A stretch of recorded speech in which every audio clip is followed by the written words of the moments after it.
Bueno, entonces, ¿qué vamos a ver el día de hoy?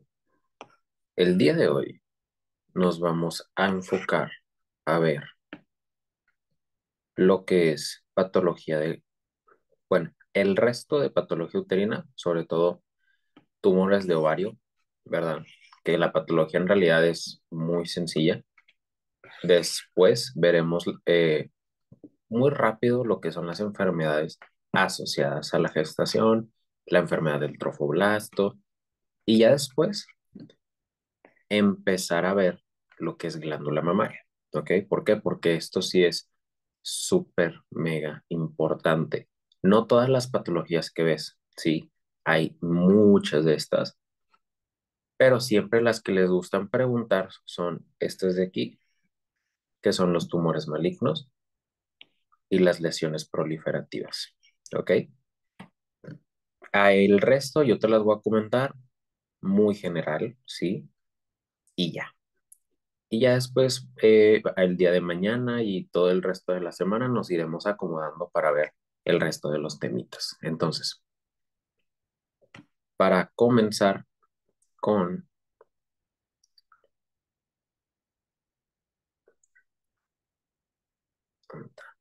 aquí, tumoraciones de ovario, ¿sí?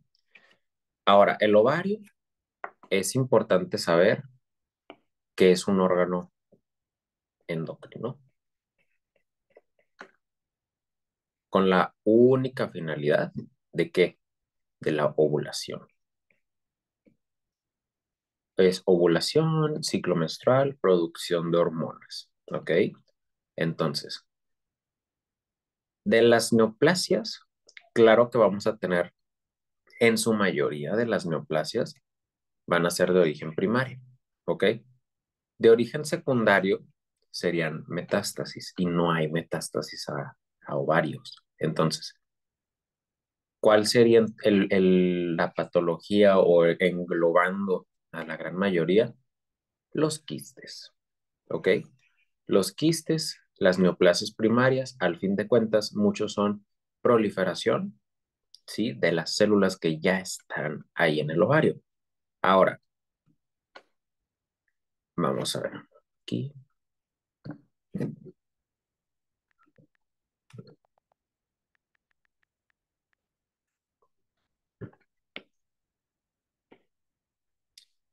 Para nosotros ir entendiendo todo muy, muy, muy bien, necesitamos recordar un poco de lo que es embrio, ¿ok? Ahora, no vamos a ver que si zona pelúcida, cuerpo polar, no. Hay dos grupos celulares que tú debes de entender. Número uno, todo esto de aquí, que se le conocen como células foliculares, ¿ok? Y en el otro lado, porque esta no me la señala, es... No, mm, no lo señala, pero toda esta parte de la periferia. Toda esta parte de la periferia se le llaman células de la teca, ¿ok?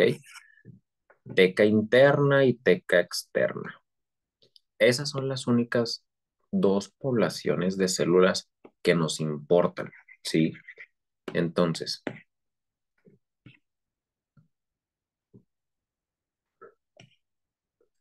usaremos esa foto. Luego, quistes foliculares, ¿sí? Aquí estamos hablando de que un folículo es esto, ¿ok? Todo esto es un folículo, ¿sí? Un ovocito secundario, ¿ok? Entonces, lo primero es, toda mujer en edad fértil, y siempre el mejor ejemplo es cualquier mujer que está ahí en la facultad, están en un rango de, no sé, 18 o 22 años. que es una edad fértil. Si tú te das cuenta y a todas les haces un ultrasonido, ¿sí? Sobre todo transvaginal porque los ovarios están pues en cavidad pélvica, pero están recubiertos de fascia, tienen ligamentos, no es como que lo puedas poner así nada más encima de la pubis, te darás cuenta que todas las mujeres tienen estos quistes. Entonces, lo primero es normal. Ahora, ¿por qué son normales y por qué no se deberían de preocupar? Porque pues es un quiste. Bueno, un quiste lo único que te dice es el folículo o el ovocito está creciendo, ¿ok? Entonces, todo aquel folículo maduro, ¿ok? Todo aquel ovocito maduro involucra una proliferación de las células foliculares, ¿ok? Proliferan las células foliculares y aquí esto, que es el antro del folículo, pues también va a ir creciendo y se va a ir acumulando líquido, ¿ok?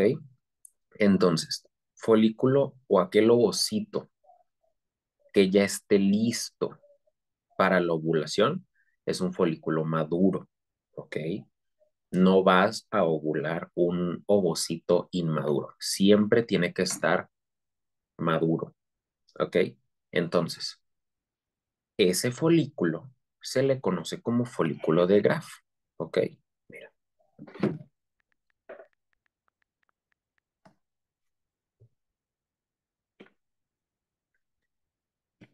¿cuál es la diferencia con el folículo maduro?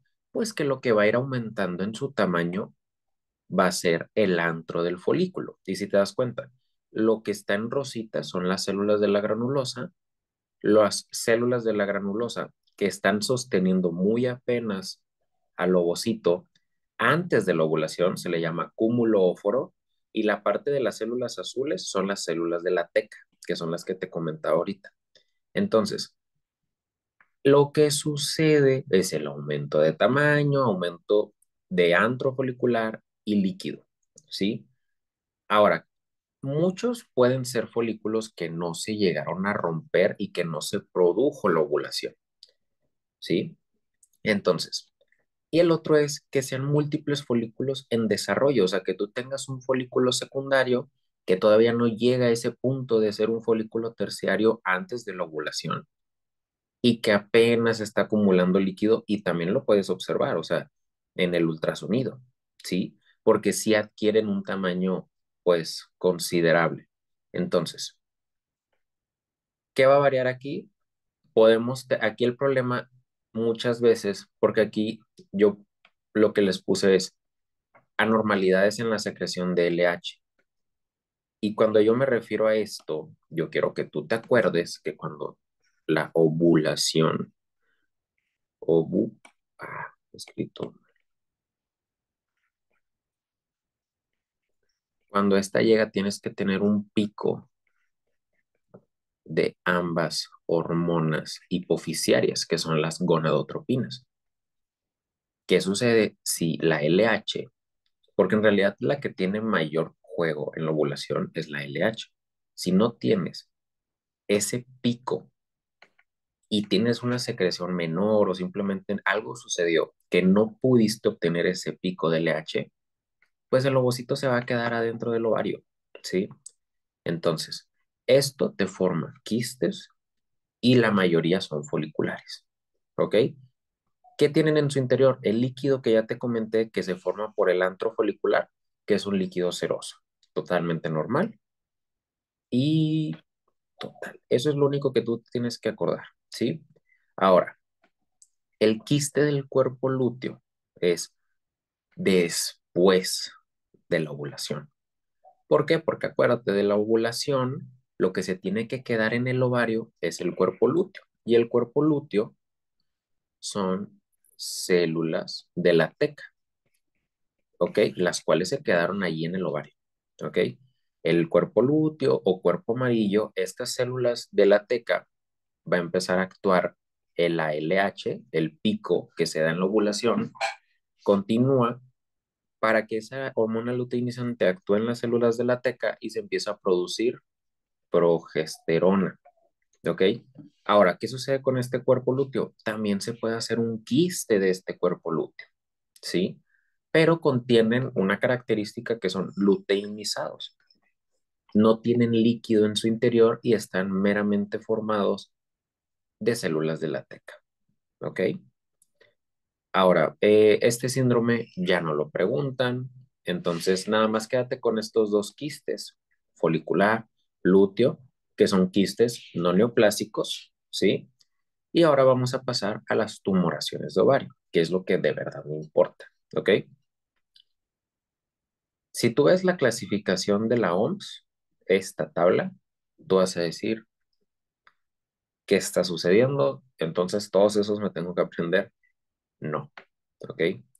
Ahora, tu primer pregunta del examen, tu primer pregunta de patología ovárica y los tumores que siempre te los preguntan, sí te los van a preguntar, pero no sé por qué razón se les olvida estudiar ovario o no sé, es de dónde derivan la gran mayoría de los tumores de ovario. Y tu respuesta va a ser, la mayoría son del epitelio, ¿ok? Aquí dice tumores del epitelio superficial y estroma del epitelio, ¿ok? Son tumores epiteliales. O sea, este es el número uno, ¿sí?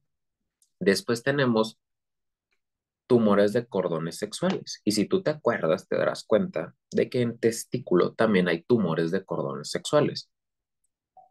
En testículo y en ovario también hay tumores de células germinales. Y también podemos llegar a tener metástasis, pero pues raro. Entonces, no te van a preguntar nada de esto.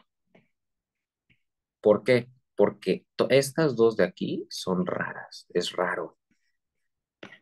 Claro que se describe un millón de patologías, pero lo que es común es esto, ¿ok? Y una vez que ya sabemos qué es lo común, quiero que tú empieces a ver o a distinguir en que los tumores del epitelio es, número uno, tumores serosos. Número dos, tumores mucinosos, tumores endometroides, ¿sí? Tienes uno de células claras, células de transición, pero estos igual siguen siendo muy raros. Entonces, si te das cuenta, resumimos todo a los primeros tres de la tablita: serosos, mucinosos y endometroides. Estos van a ser el 90% de todos los tumores que vas a ver en el ovario. Van a venir del epitelio, ¿ok? Ahora, ¿cuándo viene, entre comillas, lo que te puede revolver? Siempre ten en cuenta que si es seroso, si es mucinoso, si es endometroide, de la variante celular que sea, pero que sea del epitelio, tú los vas a poder dividir. Un tumor seroso puede ser benigno y puede ser maligno. Un tumor mucinoso puede ser benigno y puede ser maligno, ¿ok? Todos tienen o son benignos o son malignos. Siempre la mayoría van a ser benignos. Entonces, todo depende saber qué tipo de epitelio es. O sea, si es seroso y es benigno, se le llama cistadenoma. Cistoadenoma de quiste, quiste, adenoma, pues que viene del epitelio, ¿ok? Y es benigno. Si fuera maligno, ¿sí? Sería un adenocarcinoma seroso, ¿ok? Adenocarcinoma ya te dice que es maligno y seroso. O también te lo pueden poner como adenocarcinoma seroso, pero pues en realidad es lo mismo. Entonces, de una misma variante celular o una estirpe, que son las tumoraciones serosas, vienen benignos, malignos y en medio el tumor limítrofe, que no tiene características súper definidas para decir benigno, maligno. Ahora, Con los mucinosos, lo mismo, ¿sí? Puede ser un cistoadenoma mucinoso o un adenocarcinoma mucinoso, un cistoadenoma endometroide o un adenocarcinoma endometroide, ¿ok? Ya como que se está viendo un poco más fácil todo esto. Ahora, la mayoría, ¿cuáles son? Son los benignos, ¿ok? Los tumores, número uno, ya te comenté, del epitelio de superficie, ¿sí? Hay una imagen que está esta de...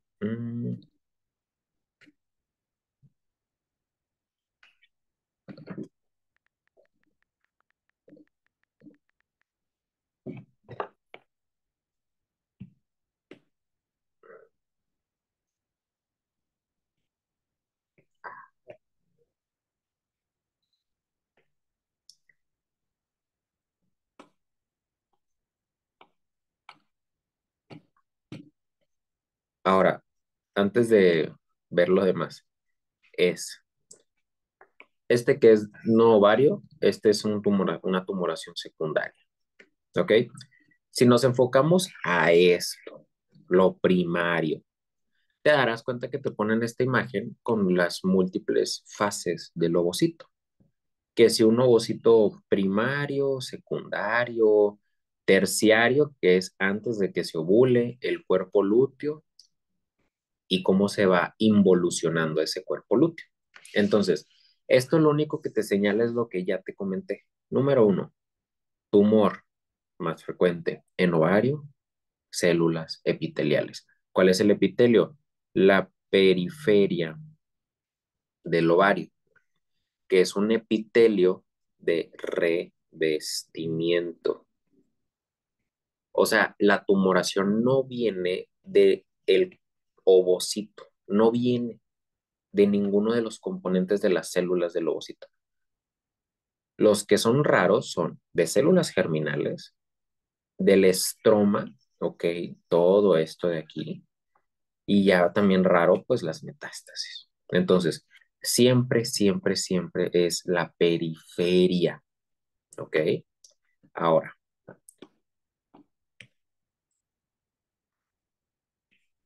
vamos a ponerle la imagen.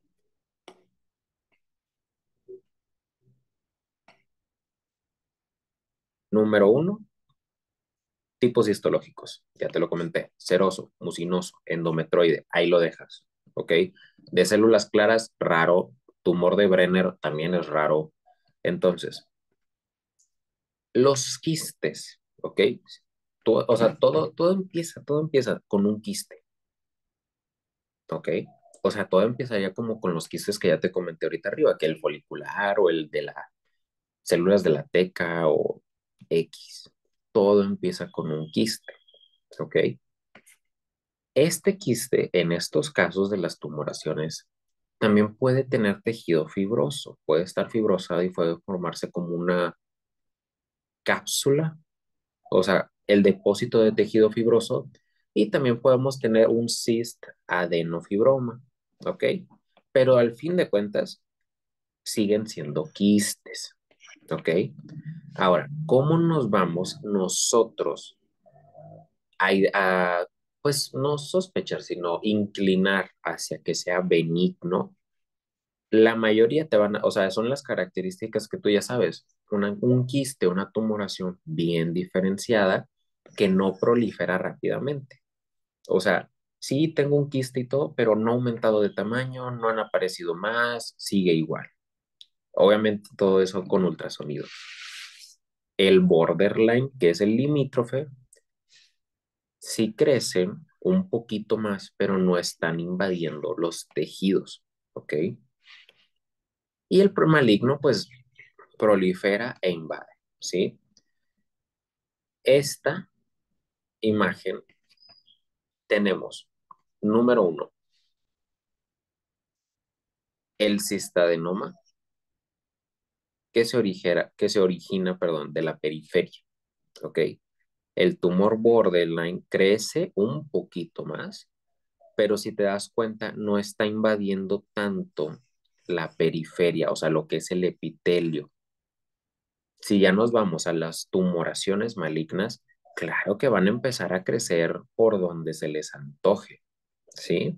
Entonces, tu epidemiología lo que te va a decir que es más frecuente es, número uno, tumoración epitelial de origen seroso es el 47%, ¿ok? Seguido después, carcinoma endometroide, ¿ok? Que pues deriva de las células endometroides, que esta es o sea, esta en realidad pertenece más al espectro de la endometriosis con la migración de células endometriales hacia el ovario, ¿sí? Entonces, como no pertenece como tal bien a patología ovárica y no te enseñan a ti endometriosis, lo puedes olvidar tantito y después ya vemos el mucinoso, ¿ok? De los tumores benignos, toda característica, lo que ya te dije, no crecen, se mantienen del mismo tamaño, no invaden, ¿sí? Entonces, aparte de eso, esta cápsula, que es es el componente fibroso que ya te había comentado, está intacta, no se rompe, no explota ese quiste, o sea, no rompe la cápsula y su contenido no se riega, no se sale, ¿ok? No tiene implantaciones afuera del ovario, o sea, no tiene implantación hacia los anexos, como por ejemplo el ligamento ancho, la trompa uterina, se queda ahí en el ovario. Y luego ya empezamos, tumor seroso, ¿ok? El 50% de todas las tumoraciones epiteliales, pues va a ser de origen seroso, o sea, sabemos que es la gran mayoría. El 60% va a ser totalmente benigno. O sea, siempre que una mujer llegue asustada, es que me dijeron que tengo un quiste, tú sabes que por epidemiología es benigno y se trata, ¿ok? ¿Qué pregunta te van a hacer de esto? Marcador, ¿ok? ¿Qué marcador? Eso, o sea, sí se conoce como un marcador tumoral, pero no tiene nada que ver con una tumoración neoplásica, sino tiene que ver con un crecimiento, pues, asociado al quiste, y es CA 125, que es el que se eleva en los tumores serosos, ¿ok? ¿Cómo te vas a dar cuenta de que es un quiste, pues, perdón, es seroso y todo esto, todo este contenido, ¿ok? Es estroma, pero con mucho líquido en su interior. Y aparte de esto, el epitelio, que es o sea, todo esto que está teñido en moradito, lo basófilo, pues es un epitelio cilíndrico ciliado, ¿ok? Y esto actúa, es lo mismo aquí, o sea, el estroma lleno de líquido y aquí también es el mismo epitelio cilíndrico, ¿ok? Y ya, es todo, ¿sí? Si es borderline, si está ahí en el límite, pues nada más te dice que va a empezar a formar papilas hacia la superficie, o sea, empieza a proliferar un poquitito más, ¿ok?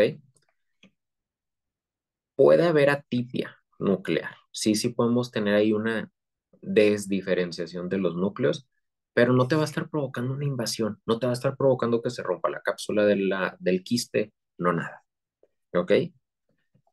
Y ahí ya tienes dos preguntitas o tres preguntitas, lo que sea que te pregunten de tumores serosos, ya te lo dije, ¿sí?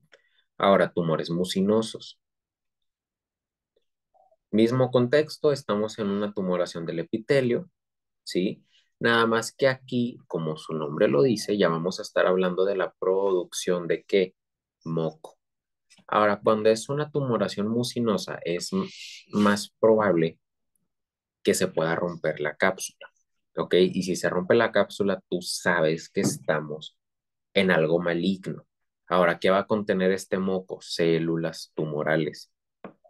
Y estas células tumorales, si se rompe la cápsula, podemos que se explote y que empiece a invadir células tumorales a cavidad peritoneal, ¿ok? A eso se le conoce como un pseudomixoma peritoneal, pero sigue siendo raro. ¿Qué es lo que te van a preguntar? Mutación, gen que te predispone a la proliferación de las células es el gen KRAS, ¿ok? Y te van a preguntar, ¿y por qué es mucinoso? Bueno, Porque el epitelio es un epitelio cilíndrico productor de moco. Y el epitelio cilíndrico productor de moco que yo ya te había enseñado es el epitelio del endocervix. ¿Ok? Es un epitelio que asemeja mucho a estas células y se produce moquito. ¿Y cómo te das cuenta? Aquí todas estas son vacuolas de moco, si te das cuenta. Aquí también, aquí también, aquí también. Esto es moco también. Y también pueden haber tumores mucinosos borderline. Empiezan a tener formación de papilas. O sea, esto es igual que en el seroso, la formación de papilas. Ahora, si ya nos pasamos a los tumores malignos, ¿sí? Los tumores malignos van a ser igual los más frecuentes de origen epitelial. O sea, es lo mismo.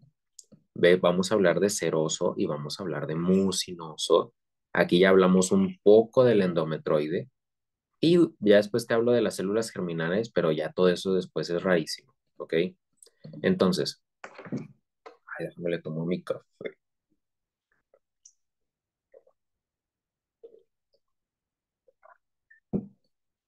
Si es maligno, se rompe la cápsula. Si la cápsula se rompe, se libera el contenido de las células tumorales, se pueden formar adherencias, implantaciones peritoneales, como ya te comenté en el mucinoso. ¿Y qué te van a preguntar? ¿Cuál es la neoplasia de cervix, de ovario que se asocia a mutación en BRCA? El seroso. ¿Ok? BRCA1, que es el DCA de mama, también se puede ver involucrado en el adenocarcinoma seroso. ¿Ok? Este es el más común y empieza a ser, como es una proliferación de las células del mesotelio, o sea, se empiezan a proliferar tanto que ya no producen tanto contenido quístico, sino que se empieza a hacer sólido. ¿Ok? Entonces, la mutación que más te importa es mutación en BRCA1. Y pues obviamente P53 y CEMIC también ahí medio tengo en cuenta, pero el que sí me importa que te acuerdes es BRCA1. Aquí el epitelio empieza a tener atipia, empieza a formar papilas, pueden haber depósitos de calcio, que también eso no es bueno, ya no nos indica una benignidad, ¿sí? Y empieza a infiltrarse el estroma de qué? Del ovario. Y también se puede empezar a crecer tanto, tanto, tanto, tanto, que es muy característico que los pacientes presenten un dolor en hipogastrio, abajo del ombligo, y cuando tú te das cuenta tienes una masa de 20 de 30 centímetros que creció como no te puedes imaginar, ¿ok? Complicación, complicación número uno, tanto de los quistes, tanto como de las neoplasias malignas que te estoy hablando. Siempre que tú tengas algo creciendo dentro del ovario, ¿sí? Yo quiero que te acuerdes que el ovario tiene dos arterias. Tienes una que va de arriba, una que va encima, o sea, supongamos que este es el ovario. Tú vas a tener una arteria que está arriba y una arteria que está abajo. Tienes la arteria, la que es propia del ovario, y la del ligamento, y la arteria que va en el ligamento suspensorio. Ahora, si aquí en el interior del ovario empieza a crecer algo, se puede ver comprometida la irrigación de cualquiera de estas dos arterias. ¿Por qué? Porque vamos a hacer o a favorecer que se tuerza el ovario, ¿ok? O sea, empieza a tener una dirección hacia un lado o hacia el otro, entonces empieza a girar y se pueden torcer. Y si se tuerce, se ve alterada la circulación. Puede haber, obviamente, ya perdiste tu ovario porque se te torció, pues hubo una isquemia prolongada, ya no puede estar tu ovario, pero es un cuadro de abdomen agudo, ¿ok? Es un dolor muy intenso, ¿sí? Ahora, ¿qué se necesita para que se tuerza? Pues una tumoración de gran tamaño, ¿ok? Si es un quiste así chiquitito, claro que no te va a producir nada de eso, ¿ok? Tiene que ser un quiste grandote, ¿ok? Igual que en el benigno, que en el cistadenoma seroso, el antígeno tumoral que va a estar elevado es el CA 125.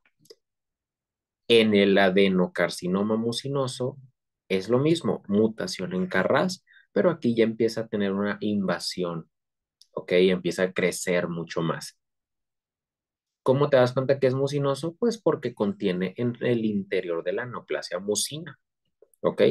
Ahora, en el caso del tumor endometroide, proviene, ¿sí? Del estroma del endometrio y pues la formación de glándulas endometriales en el ovario. Mutación en el tumor endometroide es en PTEN, por si te lo preguntan, o sea, la verdad dudo bastante. Y en resumidas cuentas, te darás cuenta que los dos tipos de carcinomas tienes tipo uno y tipo 2, ¿ok? Ya hablamos ahorita del factor de crecimiento Carras, ahorita te mencioné PTEN y también en el otro tipo las mutaciones en P53, ¿ok? Si tú directamente llegas a una mutación del P53, tú sabes que son tumoraciones de alto grado, ¿ok? Un adenocarcinoma seroso, todo de alto grado. Si es mutación en Carras o en PTEN, es cuando empieza a hablarse del espectro de lesiones, desde lo benigno hasta lo maligno, ¿ok? Y las tumoraciones suelen ser de bajo grado, o sea, mejor pronóstico para la paciente. Ahora, hablando de las tumoraciones, del resto, o sea, que ya no sean epiteliales, vamos a ver, benignos, malignos, todo eso. Algo que me interesa bastante que tú te acuerdes que es la más frecuente de las células germinales. ¿Cuál es la más, o sea, la más frecuente? El teratoma, pero ese es el benigno. Si hablamos de maligno, quiero que te acuerdes de este, disgerminoma. Este es el más frecuente de las células germinales maligno, ¿ok? El teratoma es como en cualquier serie o en cualquier, no sé, documental o caso, lo que tú quieras que hayas visto, que te dicen es que le quitaron una tumoración y en su interior tenía pelos, tenía dientes, tenía cartílago, tenía hueso, como que tiene múltiples tejidos, ¿sí? Entonces, los teratomas pueden ser maduros o inmaduros, pueden ser benignos, pueden ser malignos, ¿ok? El teratoma va a contener tejidos, ¿sí? Tejido de las tres capas embrionarias, o sea, ectodermo, mesodermo y endodermo, ¿sí? Si es inmaduro, empieza a tener un mayor crecimiento, es maligno, ¿sí? Entonces, ¿cuál es el más frecuente de estos dos? El maduro, el que es benigno, ¿ok? Simplemente es crecimiento, una tumoración, se hace un ultrasonido, se quita, ¿ok? Se hace la biopsia y todo y se quita. ¿Qué es lo que te pueden llegar a preguntar? Que en el teratoma inmaduro encontramos la presencia de neuroepitelio. Esto es tejido indiferenciado del neuroectodermo, ¿ok? Entonces, eso lo único que nos indica es malignidad, ¿sí? Ese neuroepitelio se ve y puede formar estas rosetitas. O sea, el teratoma forma estas rosetas alrededor de un vaso sanguíneo, ¿ok? El disgerminoma, que es la tumoración maligna más frecuente, es el mismo equivalente al seminoma en los hombres. Bueno, en las mujeres es el disgerminoma, ¿ok? Es radiosensible, igual que los seminomas, nada más que aquí este presenta mutaciones diferentes, pues sobre todo en c-KIT, ¿ok? Pero deriva de las células germinales, ¿ok? ¿Cuáles son las células germinales? Estas de aquí, el ovocito, ¿ok?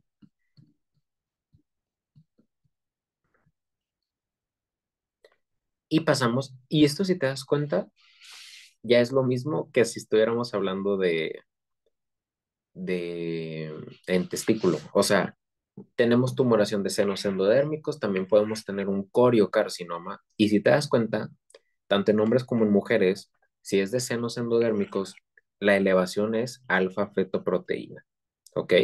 Si es coriocarcinoma, elevación de gonadotropina coriónica. Así de simple, ¿ok? Los tumores de los cordones sexuales, aquí es, o de las células de la granulosa, ¿ok? Y también podemos tener un tumor de Sertoli-Leydig, pero pues este es muy rarísimo. Y al último, fibromas.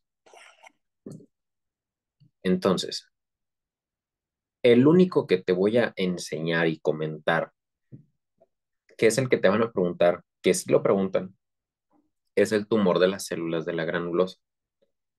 ¿Por qué? Porque para empezar, los tumores de cordones sexuales, B. O sea, nos estamos yendo al 5%. Ahorita te hablé del teratoma, B, 1%. ¿Sí? No necesita tu tiempo esos temas en específico. Tú preocúpate por estos de aquí nada más. Entonces, el tumor de las células de la granulosa, pues ya te ahorita te dije cuáles eran las células de la granulosa. Estas son las células que producen hormonas, ¿ok?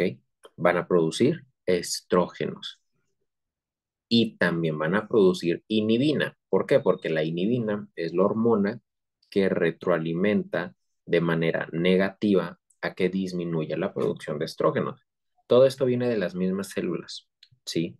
Ahora, ¿dónde vamos a ver que influye más? Pacientes antes, ¿ok? De que empiecen su pubertad normal, que empieza alrededor de los 12 años, 13 años, ¿sí? Si una paciente tiene esta tumoración, va a empezar a producir muchos estrógenos. Y va al hecho de que tú tengas un aumento de los estrógenos, tú nada más acuérdate que esta es una hormona esteroidea, ¿ok? Y esta hormona esteroidea nos puede dar una pubertad precoz, ¿sí? No es normal que empiece a desarrollar caracteres primarios a los 8 años o caracteres sexuales secundarios a los 10 años, o sea, no, siempre busca, ¿sí? Y en el caso de pacientes ya adultas, ¿sí? Que ya tuvieron su pubertad, nos puede dar hiperplasia en el endometrio, ¿ok? Aumenta el riesgo de neoplasias o enfermedades proliferativas en mama y endometrio, ¿sí? ¿Cuáles son las células características, ok, de esta tumoración? Se les llaman cuerpos de Karl-Exner, que son las células cúbicas que se ven de estas células de la granulosa. La verdad nunca lo han preguntado, pero pues te lo comento. Este ni lo leas, este ni lo leas tampoco, y este tampoco, ¿ok? Que sí me gustaría nada más que supieras esto de las metástasis, que por proximidad entre el útero, los anexos, que serían las trompas y el ovario, y en la parte posterior que está el recto, pues que te acuerdes que el cáncer de colon con metástasis, pues claro que te puede afectar el ovario, pero ya de ahí en fuera todo lo demás es raro, ¿ok? Ya después, patología mamaria. Entonces, esto ya lo vimos. Ah, las enfermedades del trofoblasto. Bueno, es que esas las puse, esas las tengo acá, después de patología mamaria.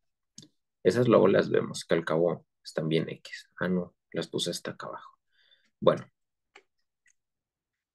igual, denme nada más 10 minutos para tomar café, despertar también un poquitito más, porque sí necesito explicarles muy, muy, muy bien patología mamaria, ¿sí? Entonces, 10 minutitos y volvemos a empezar a estudiar, ¿ok?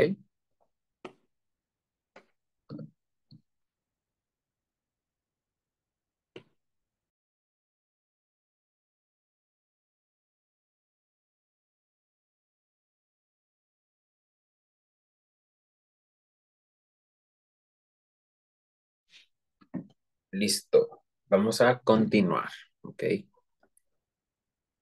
Ay, digo mucho, ok, pero no sé, es como una muletilla que tengo, ni modo.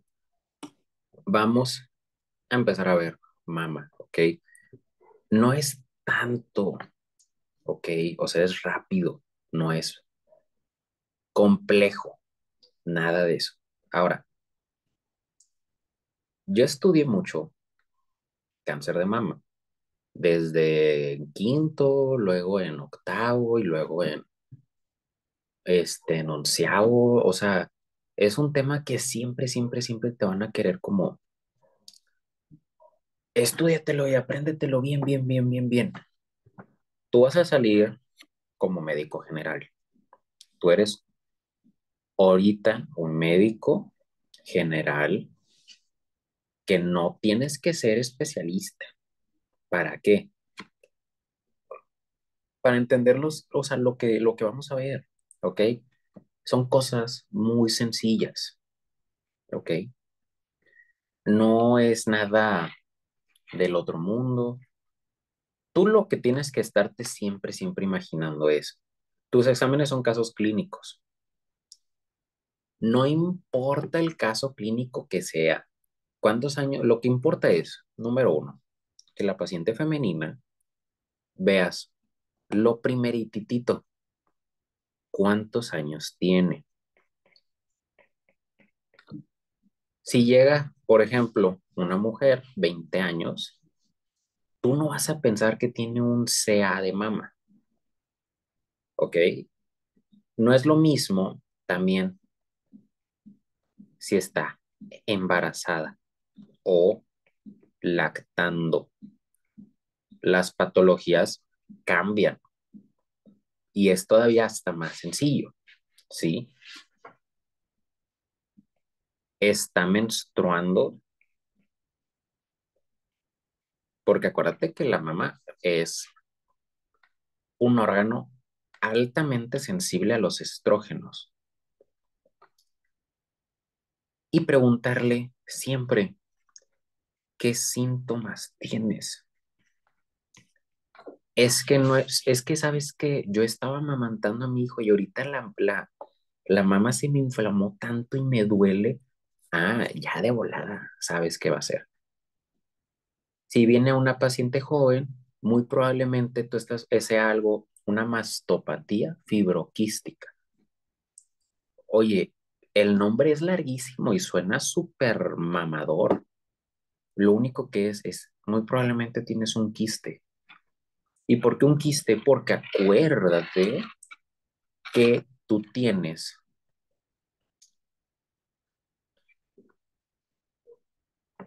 dos componentes, epitelial. ¿Y a qué me refiero con epitelial? Un lobulillo. Estas células son las células productoras de leche. Son células galactóforas.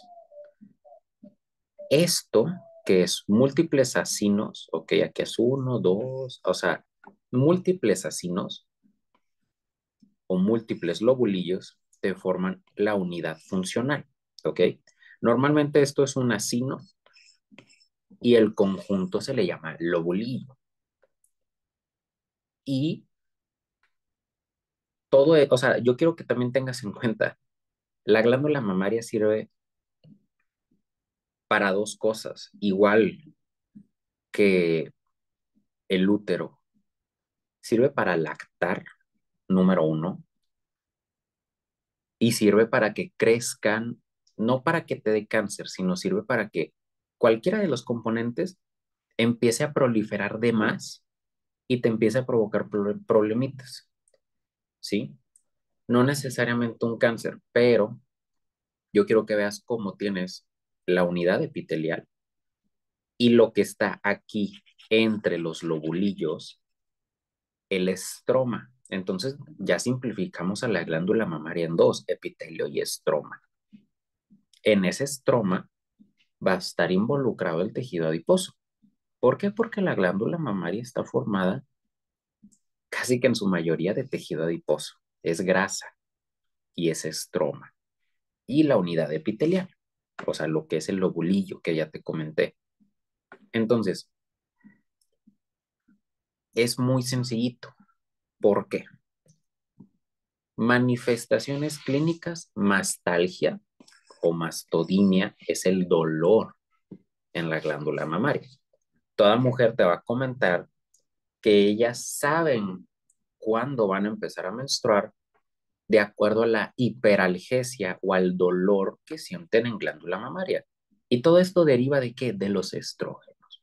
Los estrógenos son una hormona esteroidea y a partir de estas hormonas esteroideas induce la proliferación o el crecimiento de los lobulillos o una proliferación epitelial, porque el cuerpo en su mente dice, ya voy a menstruar, ocupo crecer las glándulas mamarias para que cuando ovule tenga relaciones sexuales, se fecunde y después empezar a preparar a las glándulas mamarias para que dentro de 9 meses podamos lactar.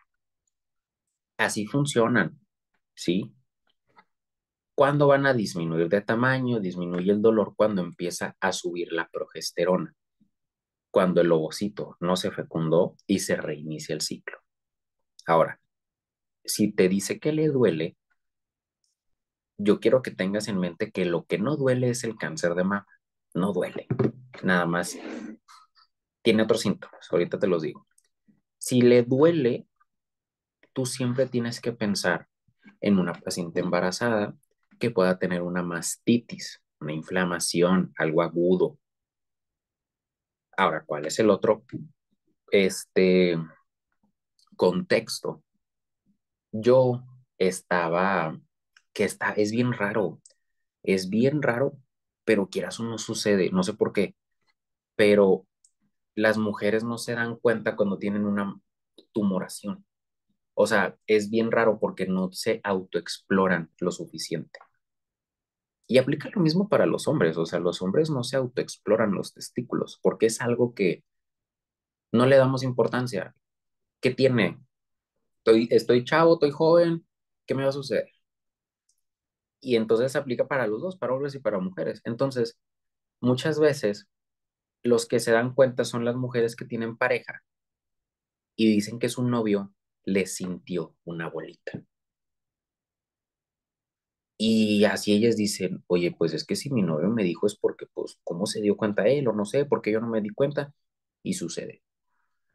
¿Por qué? Porque yo tengo un amigo que pues estaba con su pareja, con su novia, y pues o sea, le sintieron una tumoración en testículo. Y este amigo mío sí tuvo una tumoración en testículo y ya se le quitó y todo, y era un seminoma. O sea, no te lo estoy diciendo de broma, o sea, no está, esto no es para nada morboso de que la pareja tiene que tocarte y tiene que sentir, sucede.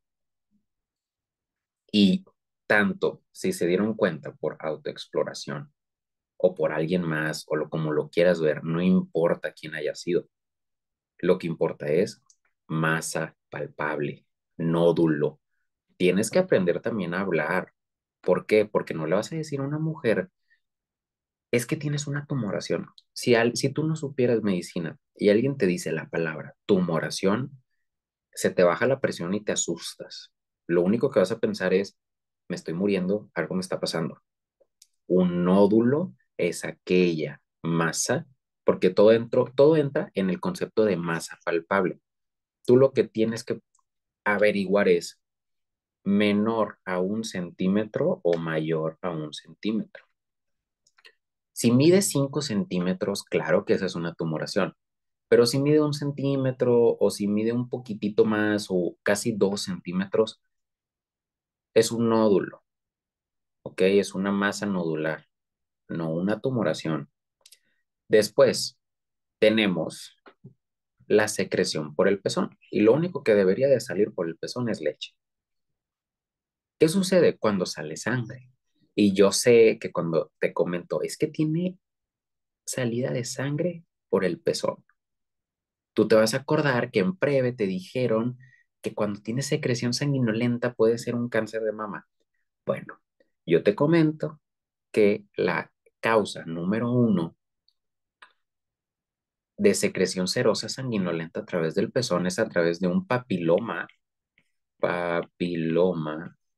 intraductal. Y esto es totalmente benigno y no hay nada de qué preocuparse. O sea, no siempre pienses en lo malo, ¿sí? Nosotros estamos en una época donde es vergonzoso de nuestra parte no diagnosticar o no decirle a alguien, hazte un ultrasonido y después que te hagan una mamografía. Tenemos gran apoyo de estudios de imagen que nos ayudan a darle nombre, apellido a cualquier tumoración que tengas o cualquier masa. Ahora, tú ya viste que en la mamografía hay una clasificación que se le llama BIRATS. Ahorita lo comentamos, eso yo lo puse en las notas de aquí. Yo te puse una tablita bien bonita del BIRATS, ¿ok? Y al rato lo vemos, no pasa nada. Y ya para empezar a hablar de las patologías, yo quiero que tú tengas siempre en cuenta que número uno, en la parte epitelial tenemos a las células galactóforas y también tenemos a las células que revisten la parte del conducto galactóforo. Abajito tenemos unas células llamadas mioepiteliales, porque tú necesitas que cuando la leche se empiece a producir de aquí, se haga esto, se contraiga el músculo para que salga y desemboque en el pezón. Ahora, lo más difícil que no sé por qué siempre se les pasa o se les olvida es, tienes que saber definir qué es el estroma intra e interlobulillar. Intra es adentro, ¿ok? Es lo más próximo que vas a tener a los lobulillos, ¿ok? Es lo que está aquí en verde. Todo esto que está en verde, acá también. Afuera de ese estroma es inter, el que está entre los estromas, es este que está como en rosita rojo, que también lo que nos ayuda a esto es, no es para complicarte la existencia, es para que tengas en cuenta de que, por ejemplo, yo sé que tú sabes que la tumoración benigna mixta más frecuente es el fibroadenoma y el fibroadenoma no viene de el estroma inter, sino que viene del estroma intralobulillar, ¿ok? Y también una proliferación de las células epiteliales. Ahora, ¿cómo vamos a englobar a todas estas patologías? Inflamatorias y no inflamatorias. Si es inflamatorio, esto de aquí, su sinónimo es agudo, un inicio abrupto y te reduce bastante la posibilidad diagnóstica. Y esto, claro que puede tener un origen infeccioso, 100%.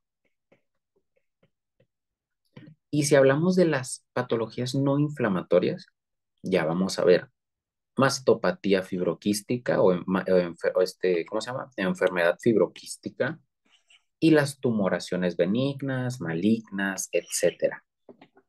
Pero ve, ya te simplifiqué todo, ya te lo digerí yo para que tú nada más digas, ok, va, mamalón, ya me acordé.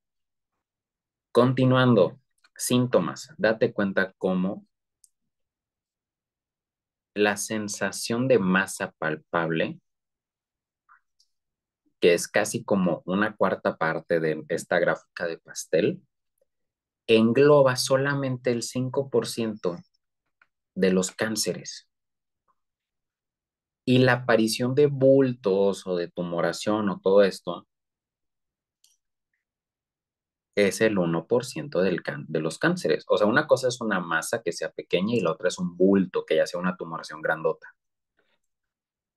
Que duela corresponde nada más el 5% de los casos de cáncer y la secreción del pezón es el 7%. Por ejemplo, la secreción sanguinolenta. Ahora, no porque le duela, no va a ser un cáncer. ¿Sí me explico? O sea, tú eres un doctor que tienes que estar pensando en todo al mismo tiempo. Nada más que te ayuda mucho. ¿Por qué? Porque no le vas a, ay, es que apenas te dolió. Vamos a hacerte esto y vamos a hacerte lo otro y te vamos a mandar a hacer una biopsia y vas a estar tomando tal medicamento. Espérate, espérate, espérate, espérate. No. Ahora, ¿cómo se va a presentar el cáncer de mama? Porque en realidad lo que todo mundo estamos asustados es el cáncer de mama. Y no porque no vamos a tampoco enfocarnos en una población en específico. Por ejemplo, cuando yo te hablo de cáncer de mama, yo sé que tú piensas en alguien entre los 40 y los 50 años, ¿sí? Ahora, yo lo que quiero es, así como yo te expliqué en cervix, que hay cáncer de cervix a los 25, a los 30 años, y hay pacientes que desafortunadamente fallecen a esas edades tan tempranas por un cáncer. También el cáncer de mama se da en esas edades. Por eso lo que principalmente importa cuando estamos pensando en algo neoplásico es los antecedentes, el antecedente familiar, porque el cáncer de mama es de las neoplasias que tiene un gran impacto cuando te dice, mamá falleció de cáncer de mama, mi abuelita falleció de cáncer de mama, sobre todo los antecedentes perdón, la familia primaria, la directa, tu mamá, tu abuelita, tus hermanas. ¿Ok? Entonces, ahí es cuando, oye, es que a mi mamá le dio cáncer de mama a los 40 y yo soy su hija y estoy bien asustada porque me dicen que a mí también me va a dar. ¿Cuántos años tienes? No, pues yo tengo 20. Ok, cuando tú tengas 30 años, vamos a empezar a hacerte tu tamizaje, tu screening. Vamos a empezar a hacerte las pruebas profilácticas, que es antes de que te presentes algo, o sea, para intentar encontrar algo lo más a tiempo posible.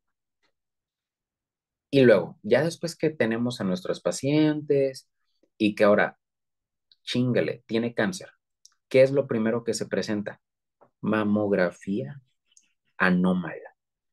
O sea, no tiene nada que ver tampoco el dolor, secreción, que si está inflamado, e incluso masa palpable tampoco es el 100% de los cánceres, ¿sí? Entonces, ¿cuál es tu deber como doctor? Piensa en lo más frecuente. Una vez hayas descartado qué es lo más frecuente por medio de una mamografía, ya después empiezas a tratar. No vas a hacerle mamografía a todo mundo, pero tienes que tener bien en cuenta cuando a alguien sí se le debe de hacer una mamografía. Continuando con patología inflamatoria, que esto ya es, me voy a ir bien rápido porque no es difícil, es muy sencillito. Mastitis aguda, pacientes embarazadas, la infección más frecuente de el agente etiológico, Staph aureus. Pregunta número 1 de mastitis aguda, siempre te lo preguntan. Secundaria, ¿qué? Una mala amamantación. El bebé muerde, el bebé fisura el pezón y se empiezan a formar estas craquelaciones o fisuras en la piel, donde esa puede ser la misma puerta de entrada. ¿Para qué? Para que Staph aureus entre. O la otra es cuando no se amamanta bien o no se tiene una buena técnica de lactancia, la leche no sale por completo y esa leche estancada se puede infectar. ¿Por qué? Porque tienes fisuritas en la piel, la cavidad oral del bebé pues no está limpia, no sale toda esa leche, entonces esa leche con ciertas bacterias se va a empezar a acumular y te forma una mastitis aguda. La mastitis granulomatosa es totalmente rarísima, pero es el 1% de los casos y se da por una reacción granulomatosa a los antígenos en la lactancia. ¿ok? Se puede dar también por tuberculosis o sarcoidosis, pero la gran mayoría es antígenos presentes en la leche materna, el estancamiento de la leche, una reacción inmunológica, formación de granulomas.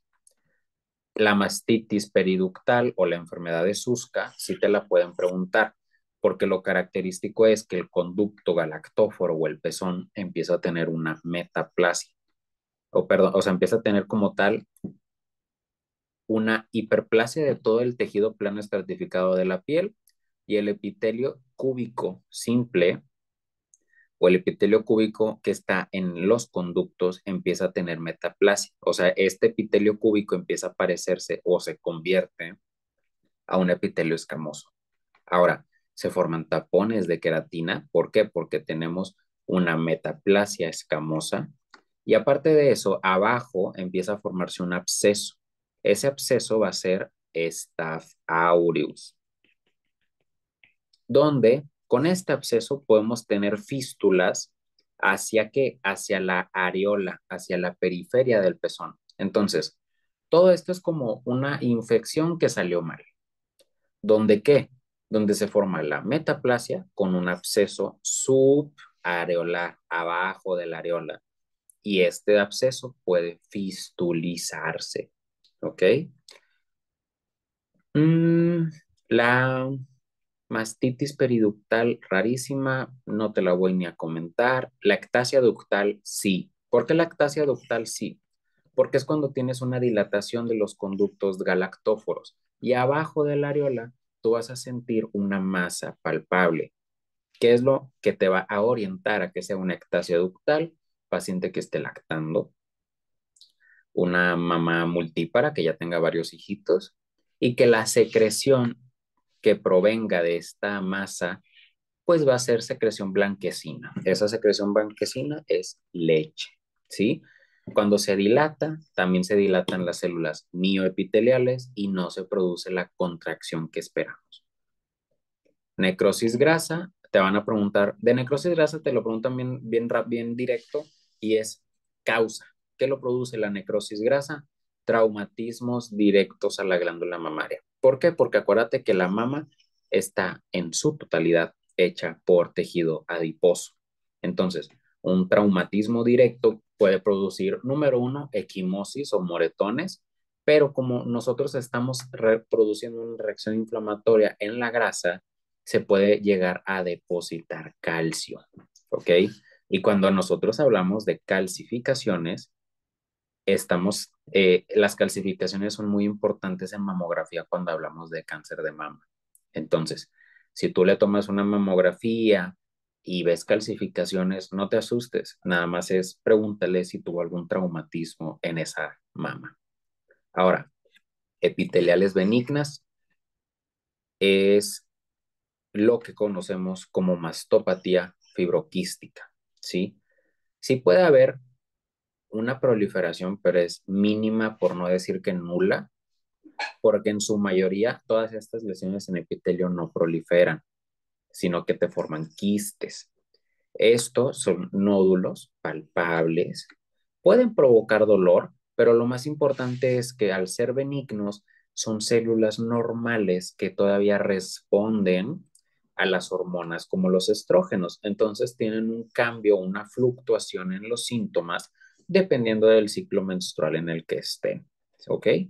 Ahora, todas estas mastopatía fibroquística, yo quiero que tengas en cuenta que son no proliferativas, no son malignas, no tienes nada de qué preocuparte y son un espectro. Así como ahorita en ovario yo te dije que era como un espectro continuo de ser benigno a maligno. Bueno, estas lesiones se relacionan entre sí, más no, estas lesiones no son, este, no progresan a ser, no se transforman en malignas, ¿sí? ¿Qué son las mastopatías fibroquísticas? Son aquellos nódulos o masitas palpables que pueden afectar ambas glándulas mamarias. Puede haber fibrosis del estroma, pueden haber quistes de los conductos galactóforos, el epitelio de las células galactóforas puede tener una metaplasia, o sea, puede llegar a cambiar un poquito, puede tener una hiperplasia, o sea, que aumenten el número. Y ahorita te voy a decir qué es la adenosis. Ahora, ¿qué es o qué son las lesiones epiteliales? O la mastopatía fibroquística, quistes, fibrosis y adenosis. O sea, lo que te puse aquí. Quistes, fibrosis y adenosis. Ahora, los quistes, los lobulillos se dilatan y el epitelio se empieza a aplanar. O sea, se forma un quistecito. Fibrosis, por la formación del quiste o por XY, se empieza a inflamar un poquito el epitelio y ya. Ahora, la adenosis es cuando empezamos a tener un aumento en el número de acinos, ¿ok? Esto es totalmente normal en el embarazo. Ahora, eso de la adenosis va de la mano con la hiperplasia y la metaplasia, ¿va? Continuando, vamos a pasar. Bueno, te voy a enseñar las imágenes estas como quiera. La metaplasia es, quiero que veas cómo el epitelio cúbico, que es el galactóforo, empieza a verse un poquito como más cilíndrico. Nada más empezó a presentar estos cambios en las células epiteliales. Y en el caso de acá, que es una adenosis, empezamos a ver una proliferación aumentada de estos lobulillos. Pero esto es totalmente normal.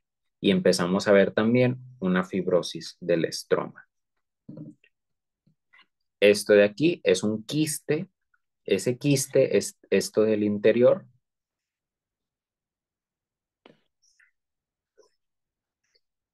¿Por qué? Porque ve cómo aquí tiene una capa muy mínima de células en la periferia.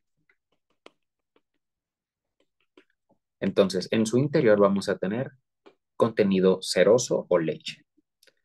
Y en este lado de la adenosis esclerosante es una variante muy específico de la adenosis, donde vamos a tener, aquí dice ácidos, es acinos y fibrosis en la periferia. O sea, muchos acinos, muchos, miles. Y aquí afuera, fibrosis. Entonces, cuando tú estés leyendo todo esto, que es una mastopatía fibroquística, vas a darte cuenta de que nada más hay muy poquitas opciones. O está hiperplásico o se forma una adenosis. ¿Ok? Y la adenosis es el aumento de número de acinos. Si hablamos también de las lesiones proliferativas sin atipia, continuamos con lo mismo, una continuación de la hiperplasia. Todo esto que te estoy comentando es un qué, espectro patológico. No, o sea, todo puede progresar, pero siguen siendo sin atipia. No hay riesgo de cáncer, ¿sí? Son lesiones totalmente, o más bien no benignas. Son benignas, sí, son de muy bajo grado, no tienen ningún riesgo de transformación y es hiperplasia epitelial. Ve cómo tienes totalmente ocluido el acino por una proliferación de células epiteliales. Muy seguramente este sea un conducto galactóforo que está lleno de una hiperplasia de las células cúbicas que revisten a los conductos. Número dos, la adenosis esclerosante, lo que ya te comentaba, hiperplasia de lobulillos, no una hiperplasia epitelial, sino lobulillos, y en su exterior una capa fibrosa. Y en el caso de la adenosis esclerosante compleja, es adenosis, pero podemos empezar a ver también hiperplasia y papilomas. Ahorita vamos a ver qué son los papilomas, pero los papilomas son estos. Estos de aquí. Son esta tallito fibrovascular que aparece en la luz de los conductos. Entonces, la adenosis esclerosante compleja tiene una forma radial, o sea, del centro hacia la periferia. Y pues la verdad no se ve muy bonito, puede llegar a asemejar la forma de un carcinoma, pero es totalmente benigno, ¿sí? y empezamos a ver la fibrosis de una cicatriz, o sea, en el centro se forma como esta fibrosis y ya. Los papilomas son estos de aquí. ¿Qué es un papiloma? Un conducto dilatado que en su interior el papiloma tiene un eje fibrovascular y estos pueden llegar a obstruir el pezón o empieza a sangrar el tallo fibrovascular y por eso es la causa número uno de secreción sanguinolenta del pezón. Nos venimos a las tablitas que yo te hice. Mastopatía fibroquística, quistes, fibrosis, adenosis, sinatipia, todavía estamos hablando de hiperplasia epitelial, adenosis esclerosante, o sea, aquí empieza a haber una mayor cantidad de fibrosis. Cuando es esclerosante compleja, aparece el papiloma, una mayor hiperplasia y una cicatriz radial, que es esta de aquí que ya te enseñé, y el papiloma, que es causa número uno de secreción sanguinolenta a través del pezón. Vamos a brincar ahora a mastopatía proliferativa, pero con atipia, ¿sí? Que serían estos de acá. Esto está todavía más sencillo. ¿Por qué? Porque vamos a hablar o de ductos o de lobulillos, ¿sí? Entonces, en porcentaje es más frecuente la hiperplasia ductal atípica, desde el 5 al 17%.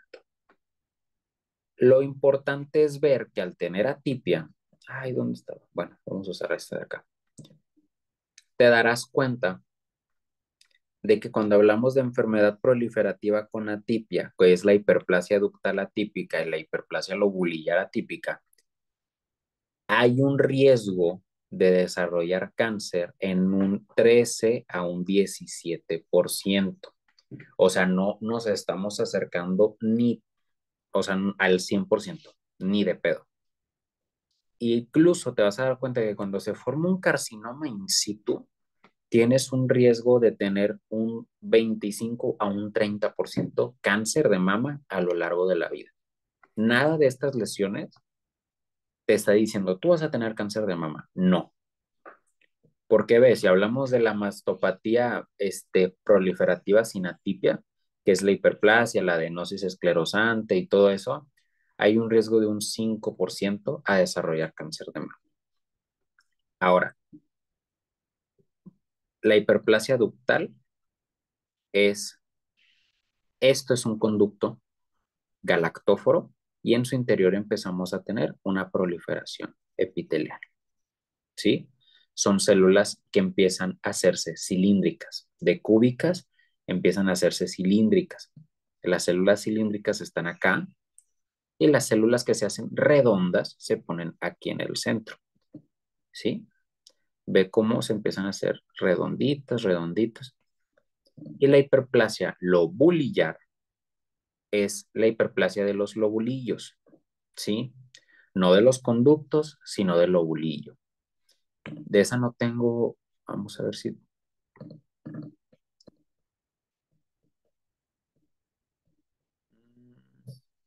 No, no tengo foto de eso. LOL. Vamos a ver.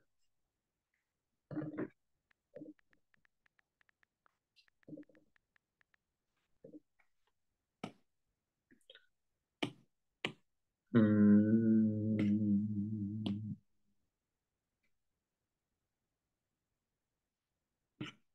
es que es atipia ductal. Esta imagen, aunque se ve como muy guau, mm, todos estos de aquí, si te das cuenta, son como múltiples lobulillos, están redonditos. Tienen forma como de, como si fuera un ramo de uvas. Sí, tiene como esas, está lobulado, sí, tiene sus formitas. Y eso este es lobulillar, ¿sí? Ahora, si hablamos de hiperplasia ductal atípica, aquí estamos hablando de ductos, no de lobulillos. Y tiene forma diferente, nada más que no encuentro una imagen. Es que esta es la del Robinson, esa es la del patote. Usaremos esa del patote. Ve esta forma, como en realidad están todas dentro del mismo ducto, y ve esta de acá, que sí se ve bien diferente. O sea, sí se forman esos ramificaciones, como esas bolsitas llenas de acinos. Bueno, todas estas son hiperplasias, sí, son lesiones proliferativas que ya tienen un poco de atipia, ¿ok? Antes de pasar a lo que es el cáncer de mama, o sea, ya ahora sí a lo que sí tiene atipia, me gustaría hablarte un poquito de los tumores del estroma. Los tumores del estroma, el que más te van a preguntar es el fibroadenoma. El fibroadenoma es una neoplasia mixta, viene de tejido epitelial y del estroma intralobulillar, el cual es totalmente benigno. Características del fibroadenoma: nódulo firme, bien definido, que se puede mover y que no duele. Se da en aquellas pacientes, edad fértil, claro. ¿Por qué? Porque prolifera por los mismos estrógenos. Y la gran imagen en X y en Y que ya te explicaron en tu laboratorio de parto. Nada más. La pregunta que hacen del fibroadenoma es: ¿el fibroadenoma se puede transformar en una neoplasia maligna? Y la respuesta es que no. El tumor filoides, ese tampoco lo llegan a preguntar. O sea, ese en realidad es rarísimo que lo pregunten. Entonces, no te lo voy a explicar para no complicarte la existencia. Ya, o sea, mejor vamos a hablar del cáncer de mama. Y para hablar de cáncer de mama, nada más usaré estas notas para las tablitas, porque aquí te puse el resumen más fregón de cáncer de mama en solamente como media hoja, ¿ok? ¿Qué es el cáncer de mama? Crecimiento anormal y desordenado del epitelio que proviene de conductos y lobulillos. Así como la hiperplasia atípica o estas neoplasias atípicas o mastopatía con atipia, viene de los ductos y de los lobulillos. El cáncer de mama también puede venir de los ductos o de los lobulillos. Ahora, es la neoplasia invasora más común y la causa más frecuente de enfermedad maligna en mujeres. O sea, es el número uno, porque el número dos es el cáncer de cervix. Si hablamos de factores, el factor de riesgo modificable más importante es la obesidad. Ok, no tiene nada que ver la edad, tabaquismo y alcoholismo sí, pero si hablamos de no, de modificable, o sea, algo que no sea genético, la obesidad. ¿Qué genes vas a ver asociados al cáncer de mama? Las mutaciones en BRCA1 y en BRCA2. Ahora, ¿cuáles son aquellos factores de riesgo que a ti te interesan? Es, si la paciente tiene una mutación en los BRCAs, va a tener un riesgo del 60% de desarrollar cáncer de mama. Cuando hay mutaciones en BRCA1 y en BRCA2, te van a decir: mi mamá, mi abuelita tuvo cáncer, o tuvo cáncer de ovario, cáncer de endometrio, algo relacionado a lo que es ginecológico. ¿Qué otros factores ya conocen ustedes? Menopausia tardía, menarquia temprana, nunca se embarazó porque el embarazo nos suprime los estrógenos, entonces es como algo protector, la ausencia de lactancia o el uso de terapia de reemplazo hormonal, como aquellas pacientes que están en la menopausia, que para disminuir un poco los síntomas consumen estrógenos, pero pues estos estrógenos, claro que son un factor de riesgo de desarrollar cáncer de mama. El cuadro clínico del cáncer de mama es, claro que puede ser una masa palpable, ¿sí? En su mayoría son arriba de 1 centímetro. ¿Cuándo te vas a dar cuenta? Cuando le hagas una mamografía a la paciente. Ocupas ver qué tamaño tiene la masa, qué diámetro tiene y si tiene microcalcificaciones. ¿Dónde es el cuadrante más frecuente que se dé este cáncer de mama? Cuadrante superior externo, ¿sí? Hacia la axila. Y se empiezan a presentar tumoraciones o induraciones casi siempre alrededor de la areola, ¿ok? Alrededor de la areola, del pezón, y hasta que sea súper mega avanzado, empezamos a ver retracción del pezón, salida de sangre a través del pezón, ulceración, la piel de naranja, todo eso se ve en casos muy, muy, muy avanzados.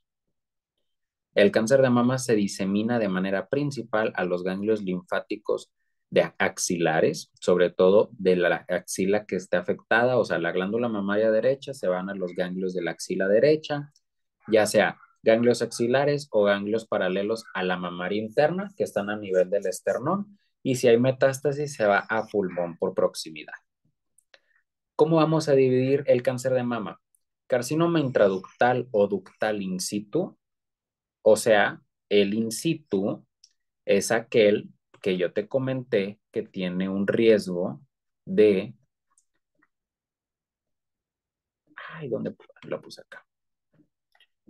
El in situ es aquel que tiene un riesgo de un 25 o un 30% de convertirse a un cáncer de mama, pero sigue siendo un carcinoma, ¿sí?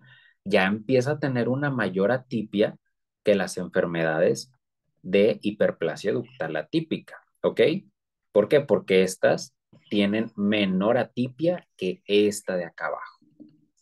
Entonces, tenemos carcinoma ductal in situ y carcinoma lobulillar in situ, ¿ok? El 80% o la gran mayoría va a ser ductal, o sea, muchas veces es ductal. Lo que importa es el carcinoma lobulillar in situ, últimamente se está considerando como una lesión con atipia, pero que esto puede entrar como un espectro de la hiperplasia lobulillar atípica. O sea, que si tú encuentras a alguien con un carcinoma lobulillar in situ, la puedes vigilar y no hacerle cirugía. ¿Por qué? Porque hay muy poco riesgo de que se convierta en un cáncer. La que sí tiene mayor riesgo a convertirse o transformarse en una neoplasia es el ductal in situ. Todo esto es in situ y cuando es in situ,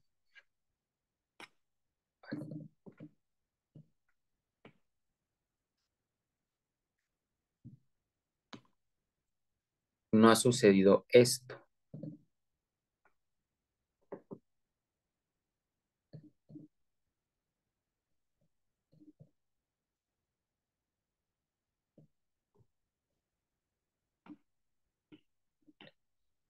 No ha pasado que se rompa esa membrana de abajo del epitelio y todavía no se rompe y no se liberan las células tumorales hacia el estroma. Eso es in situ, ¿ok? Ahora, cuando es un carcinoma invasor, en su gran mayoría va a provenir de los ductos, no de los lobulillos. Este es el 80% de los casos de cáncer invasor. ¿Cómo lo diagnosticamos? A través de una mamografía, un ultrasonido y una punción por Trucut, una biopsia con aspiración de aguja gruesa. Y los factores pronóstico o lo que le ayuda a la paciente es que no tenga afectación de ganglios. Eso ya es conocido como metástasis a ganglios. Entonces, el primer factor pronóstico va a ser que no estén afectados los ganglios y pues claro, ver qué tamaño tiene el tumor, si es multicéntrico, o sea, que sean múltiples tumoraciones en la misma mama, que ya tenga afectación cutánea, pues claro que nos empeora el pronóstico, que tenga un componente intraductal intenso, o sea, que aparte de que ya nos está invadiendo el estroma, ya estén muy invadidos los ductos en el interior también. Y otra cosa que te iba a comentar, receptores hormonales. Todo esto ya te lo expliqué. Ahora, ¿qué son los receptores hormonales? Aquí abajo, ductal, lobulillar, enfermedad de Paget.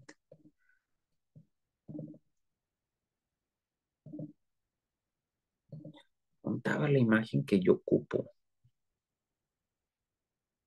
Estas.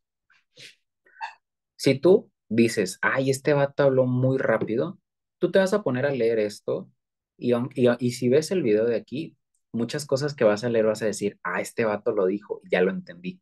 Entonces, receptores. ¿Cómo vamos a dividir a las neoplasias? La gran mayoría de todos estos tres tipos van a ser un carcinoma, ¿sí? Ductal o de los canalículos, que es lo mismo que decir ductal invasor. Ahora, esto nos sirve para qué? Para decir cuál va a ser el tratamiento.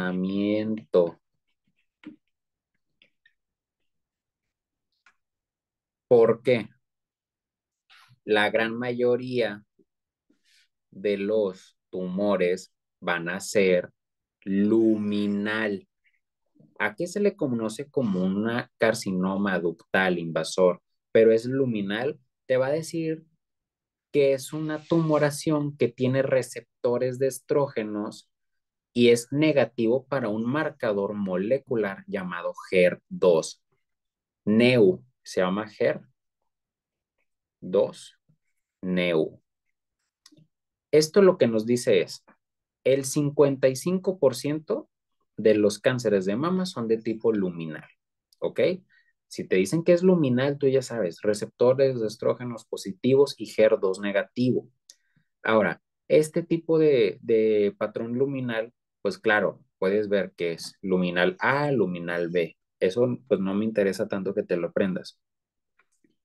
Pero lo más importante es el tratamiento. Si nosotros le damos a una paciente un medicamento que nos bloquee los receptores de estrógenos de la neoplasia, vamos a evitar que esté creciendo, ¿sí? Nos va a ayudar a disminuir el tamaño tumoral y poderle ofrecer tratamiento curativo, ¿sí?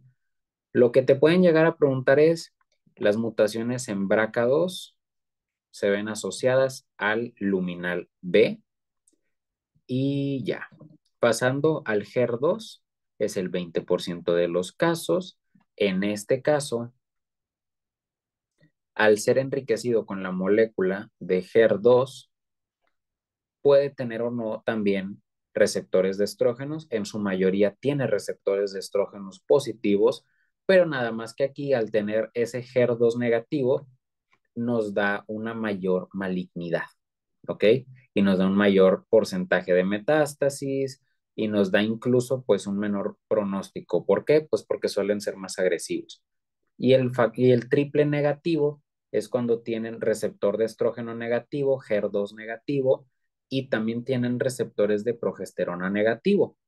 Por ende, esta es una neoplasia que no responde a tratamiento con medicamento. ¿Por qué? Porque no le podemos dar esos medicamentos para bloquear esos receptores que producen el crecimiento. ¿Sí?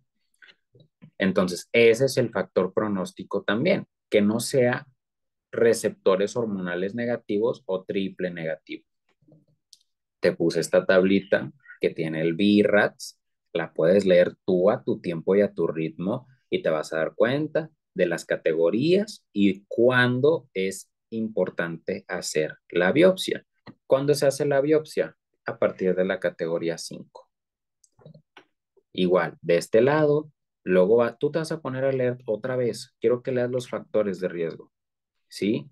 Quiero que veas las mutaciones, quiero que veas cómo las mutaciones en BRCA2 nos producen carcinomas positivos para receptores de estrógenos y mutaciones en BRCA1 negativos para receptores de estrógeno. Toda aquella neoplasia que sea negativa para receptores de estrógeno es sinónimo a un mal pronóstico. ¿Ok? Y esta imagen, si te das cuenta, es el espectro de todo lo que hemos estado hablando. Una glándula mamaria normal que tiene mutaciones en BRCA2 en la línea germinal, vamos a tener, número uno, una hiperplasia del epitelio. Esta hiperplasia epitelial corresponde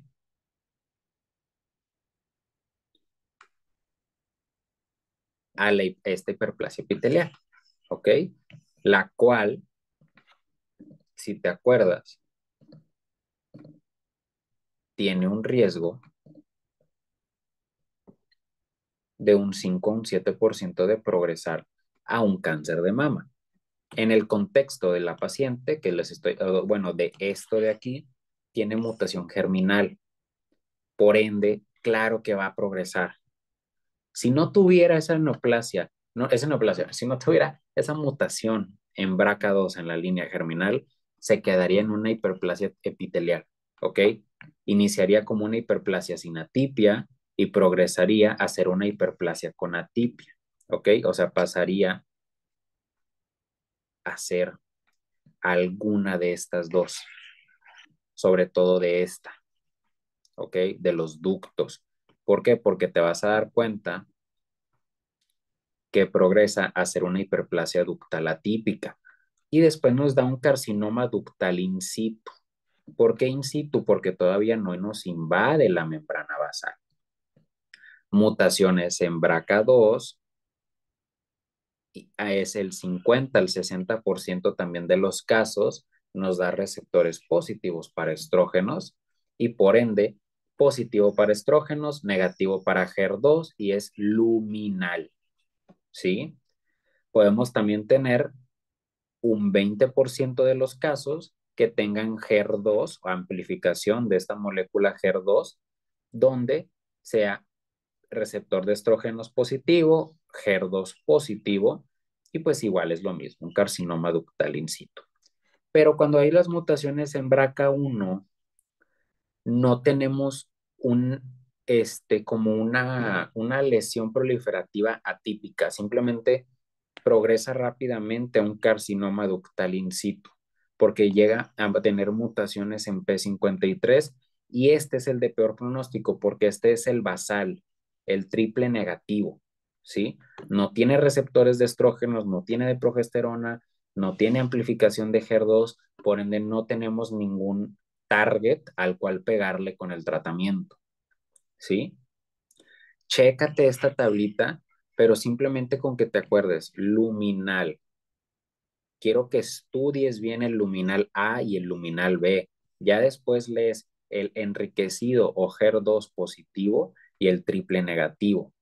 Esta imagen ya te la expliqué indirectamente, no te la expliqué esta, pero vas a darte cuenta de que ya todo esto ya te lo mencioné, ya te mencioné el cuadro clínico, ¿sí? Y así es como se ven los carcinomas, pues ductales, así se van a ver. Respetan el ducto y lobulillar, este es el que yo te comentaba, que este incluso se puede vigilar.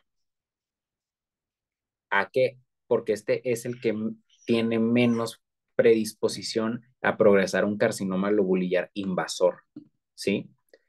Chécate después la enfermedad de Paget. Esta enfermedad de Paget te la pueden llegar a preguntar, pero la verdad es muy raro, ¿sí? No la preguntan en tu semestre. Chécate si quieres los tipos de carcinoma ductal, pero la verdad todo esto es mucha labia, no te preguntan nada de esto. Y este es la proteína o la molécula de HER2 que pues nos sirve para poder tipificar qué tipo de neoplasia es. Aquí te explico el carcinoma luminal, que ya también ahorita lo hablamos, y los factores pronóstico, que ya te los coloqué de este lado, ¿sí? Y así de simple es como se acaba cáncer de mama. ¿Por qué? Porque las preguntas que te van a hacer es directas, no te van a hacer preguntas fuera del otro mundo, son preguntas que tú vas a ver, que tú vas a entender y que son de cosas que ya te acabo de comentar. No te van a hacer preguntas súper rebuscadas. ¿Por qué? Porque no estás tú formándote para ser un patólogo que tiene que tener múltiples cosas en cuenta. No te estreses, igual tú puedes, ¿sí? No pienses este, que son cosas muy avanzadas para ti. Simplemente es, acuérdate de las cosas básicas, ¿sí? Es un espectro de enfermedades, no te vas a, o sea, no te vas a clavar de más, son cosas muy sencillitas, pero igual, el día de mañana sí me gustaría que nos viéramos, nada más me falta confirmarles el horario para poder empezar con enfermedades de aparato locomotor, creo yo, enfermedades de la piel y ya el último sistema nervioso. Vamos muy bien. Entonces, sin nada más preguntas, yo sé que nada más estás tú, Isabela, pero si ocupas ayuda, si necesitas algo que te explique, lo que sea, pues me puedes mandar mensaje y pues ya sería todo por el día de hoy. Gracias, No, de gracias. nada.